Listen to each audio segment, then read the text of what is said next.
Knees ache going downstairs, but feel fine going up. The problem isn't your bones, and it almost certainly isn't arthritis yet. Three tissues inside your knee have quietly stopped doing their job, and not one of them shows up on a standard X-ray. By age 60, two of them have lost a measurable share of their function. The third may have gone silent decades ago. Today you'll learn what they are, why they failed, and how to wake all three back up. Start with a question, because the answer reveals the whole problem.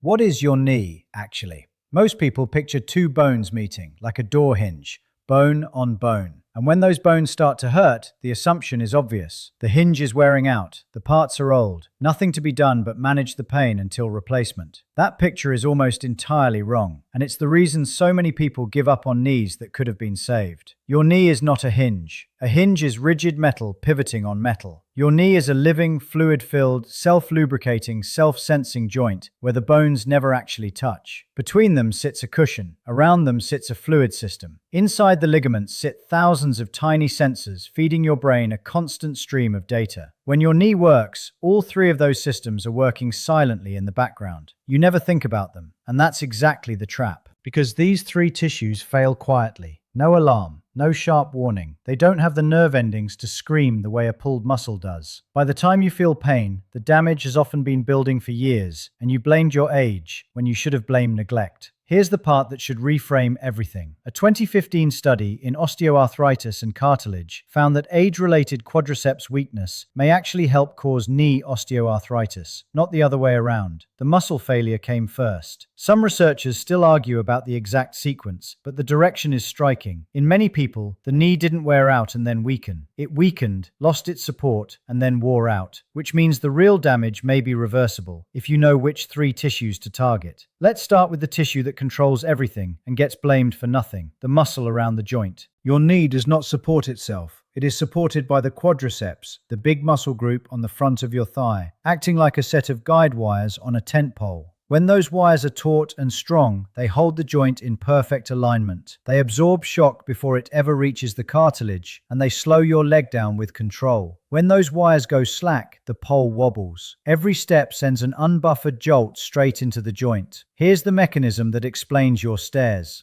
Going upstairs, your quadriceps contract and shorten to push you up. That's a concentric contraction, the easier kind. Going downstairs, your quadriceps have to contract while lengthening, acting as a brake to lower you gently. That's an eccentric contraction, and it's far more demanding. A weak quadriceps can often still push you up, but it can't break you down. So the joint takes the impact instead. That's why descending hurts first. Your muscle stopped being the shock absorber, and your cartilage got the bill. And here's how fast this happens. The moment a knee hurts, your nervous system does something protective and destructive at the same time. It shuts the muscle down to protect the joint. Researchers call this arthrogenic muscle inhibition. The brain dials back the signal to the quadriceps the instant it senses trouble. The muscle then weakens from disuse. The weaker muscle gives the joint less support. The unsupported joint hurts more. The brain shuts the muscle down further. Read that loop again, because you may be living inside it right now. Pain weakens the muscle. The weak muscle causes more pain, around and around. This is why so many people feel their knees getting steadily worse for no obvious reason. There's no new injury, just a quiet spiral that started years ago. A 2015 study published in JOSPT confirmed that people with knee osteoarthritis show clear quadriceps atrophy compared to healthy knees. The muscle visibly shrinks, and the research suggests this weakness is not just a consequence, it's an engine driving the whole problem forward.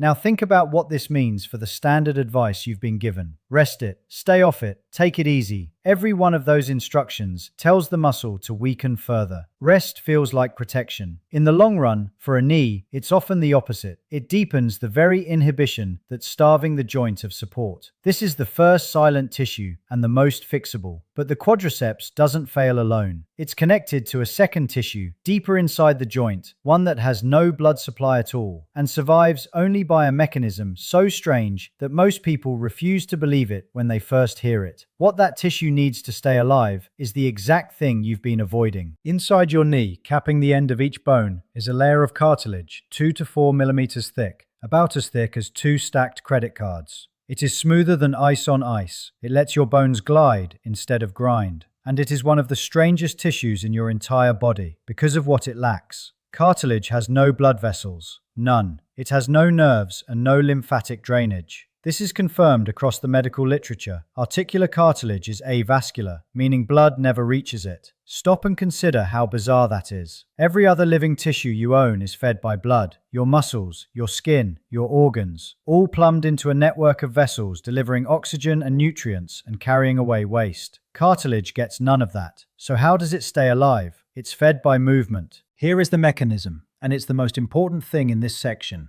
Your cartilage works like a sponge sitting in fluid. When you load the joint, when you put weight through it, the cartilage compresses and squeezes its waste out, like wringing a sponge. When you unload it, the cartilage expands and draws fresh, nutrient-rich fluid back in. Squeeze, release. Squeeze, release. That pumping action is the only way cartilage gets fed. No movement, no pump. No pump, no nutrients. The cartilage slowly starves. Now you understand the cruelest irony in all of knee health. When your knee hurts, you stop using it. But the cartilage needs that use to survive. By resting a painful knee, you switch off the only feeding mechanism it has. The tissue you're trying to protect is the tissue you're starving. If you've ever noticed your knees feel stiff and creaky after sitting for an hour, then loosen up once you start moving. That's this exact mechanism. The stiffness is the cartilage and joint fluid going stagnant. The relief is the pump switching back on, fresh fluid flooding the joint. Your body has been showing you the cure every single day. You just thought it was a symptom. This connects directly to a second part of the system, the synovial fluid itself. The lining of your joint, called the synovium, produces this fluid. Thick, slippery, rich in a substance called hyaluronic acid that gives it the consistency of egg white. It's both the lubricant and the delivery truck that carries nutrients to the starving cartilage. As we age, the research shows this fluid can decrease in both quantity and quality, becoming thinner and less protective. And what stimulates the synovium to produce good, thick fluid? Movement and load. The same signal again, demand. So watch the pattern forming. The muscle needs effort to stay strong. The cartilage needs load to stay fed. The fluid needs motion to stay rich. 3 different tissues, 1 shared currency, and it's the currency most people stop spending the moment their knee complains. If this is connecting the dots for you, and you want the 3rd tissue, the one almost nobody knows about, plus the exact protocol to reactivate all 3, subscribe now. That part is coming in just a few minutes, and it's the piece that ties the whole knee together. Because there's a system inside your joint we haven't touched yet, and without it, strength and lubrication aren't enough. What almost nobody talks about is the 3rd silent tissue, and it isn't the cartilage, the muscle, or the fluid. It's the sensing system woven invisibly through your knee. Inside your ligaments and the capsule surrounding your joint sit thousands of microscopic sensors called mechanoreceptors. Think of them as the nerve endings of position. Every moment, they report to your brain. How bent is the knee? How fast is it moving? How much load is on it? Is it twisting? Your brain takes that flood of data and makes constant, unconscious adjustments, tightening this muscle, releasing that one, keeping the joint aligned and stable. This whole system is called proprioception. It's your body's sense of itself in space. And here's what you've never been told. This sensing system fades with age, and it fades silently. Research published in the European Review of Aging and Physical Activity confirms that joint proprioception declines with age, and that this decline directly worsens balance and raises the risk of falls. The sensors get less accurate. The data stream degrades. Your brain is now steering a joint while receiving blurry, delayed information about where that joint actually is. A degraded sensor doesn't hurt. It doesn't ache. It just quietly stops telling the truth. And one day your knee buckles on a curb you've stepped off 1,000 times. Here is why this matters so much more than people realize. When proprioception fails, your knee loses its split-second protective reflexes. Step on an uneven surface, and a young, well-wired knee corrects in milliseconds before you even notice. An older knee with degraded sensors corrects too slowly, or not at all. The joint twists, the cartilage takes an abnormal load, the ligaments strain. Every poorly sensed step is a tiny injury. Multiply that across years, and you have a joint being damaged not by one big event, but by 1,000 small misfires nobody could feel. And this is the part that should genuinely alarm you. Most knee programs only treat strength. They build the muscle and ignore the sensors. But a strong muscle steered by a blind sensing system is a powerful engine with a faulty steering wheel. You can be strong and still buckle, because strength without accurate sensing is force without control. I'd guess a lot of you have had that moment, your knee suddenly giving way, just for an instant, with no warning and no pain. That wasn't weakness. That was your sensing system failing to report the joint's position in time. Tell me in the comments if you felt that sudden buckle. You're not imagining it, and you're far from alone. Now here's the hopeful turn, and it's remarkable. Proprioception is trainable at any age. The same 2024 research on older adults with knee osteoarthritis found that proprioceptive exercises were superior to standard care at reducing pain, improving balance, and cutting fall risk. The sensors aren't dead, they're dormant. Challenge them and they sharpen. Your brain rebuilds the map of your own joint. So now you have the full picture. 3 silent tissues. The quadriceps that lost its support strength. The cartilage and fluid that got starved of movement. The sensing system that went blurry. None of them showed up on an X-ray. All of them respond to the same thing, the right kind of demand. So the only question left is the practical one. How do you send that demand to all 3, safely, even if your knee's already hurt? There's a specific protocol for exactly that. 5 steps. Each one targets a specific tissue. Done together, they rebuild the whole system. And everyone is safe to start, even with cranky knees, because they begin gentle and build. Step 1. Wake the quadriceps without bending the joint.